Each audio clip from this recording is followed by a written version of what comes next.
जय श्रीमन नारायण. खालील दिलेले भाष्य हे श्री रामानुजदास श्रीमान गट्टू वेणुगोपाल स्वामी यांनी इंग्रजीत केलेला श्रीमद भगवद्गीतेचा मराठी भावार्थ आहे. अध्याय 11वा. विश्वरूप समदर्शन योग. श्लोक पहिला. मदनुग्रहाय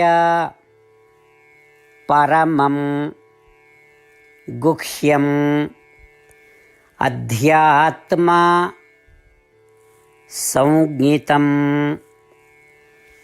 यत्त्वयोक्तं वचस्तेन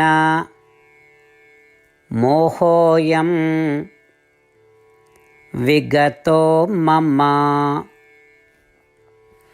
ओम. गीता आचार्य श्रीकृष्ण परमात्मा अर्जुनासह आपल्या सर्वांना विश्वरूप समदर्शन योग शिकवत आहेत. या सगळ्यामध्ये अर्जुन म्हणतो, हे श्रीकृष्णा, शरीर हा आत्मा आहे अशा भ्रमात मी होतो. माझ्यासाठी अत्यंत करुणेने तुम्ही परम गोपनीय आत्मज्ञान प्रकट केले आहे. हे श्रीकृष्णा, तुमची शिकवण ऐकून माझे सर्व भ्रम पूर्णपणे नाहीसे झाले आहेत. त्याप्रमाणे अर्जुनाने श्रीकृष्ण परमात्म्यांच्या शिकवणुकीतून मिळालेला फायदा ओळखून श्रीकृष्ण परमात्म्यांसमोर ती वस्तुस्थिती व्यक्त केली आणि कृतज्ञता व्यक्त केली. आपणही अर्जुनाच्या ठिकाणी राहूया आणि अर्जुनाच्या माध्यमातून आपल्या सर्वांना उपनिषदांचे सर्व सार देऊन आशीर्वाद देणाऱ्या श्रीकृष्ण परमात्म्यांप्रती कृतज्ञता व्यक्त करूया आणि शरीर हा आत्मा आहे हा आपला भ्रम दूर करण्यासाठी श्रीकृष्ण परमात्म्यांना प्रार्थना करूया. श्रीकृष्ण परमात्मा किंवा श्रीमद नारायण यांना शरण जाऊन आपण आपले जीवन अर्थपूर्ण बनवण्याचा प्रयत्न करत असताना अर्जुनाचे शब्द जशीच्या तसे श्लोकाच्या रूपात पुन्हा सांगण्याचा प्रयत्न करूया. मदनुग्रहाय परमं गुह्यम् अध्यात्मसंज्ञितं यत्त्वयोक्तं वचस्तेन मोहोऽयं विगतो मम.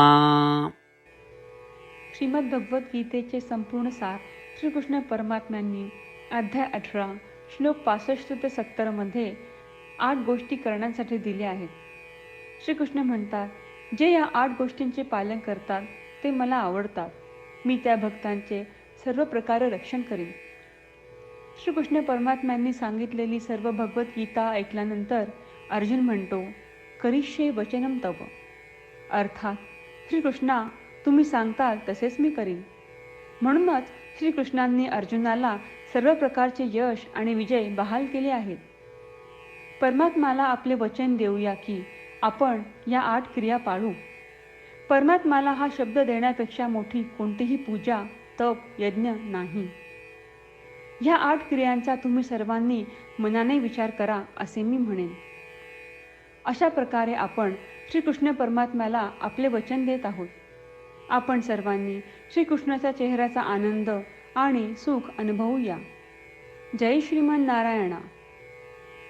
ह्या 8 क्रिया खालीलप्रमाणे आहेत. हे श्रीमन नारायणा, तुम्ही सांगितल्याप्रमाणे मी नेहमी तुमच्यावर चिंतन आणि विचार करीन. हे श्रीमन नारायणा, तुम्ही सांगितल्याप्रमाणे मी सदैव तुमचा भक्त असेन. हे श्रीमन नारायणा, माझी सर्व कृती तुमची सेवा आणि तुमच्या समाधानासाठी करीन.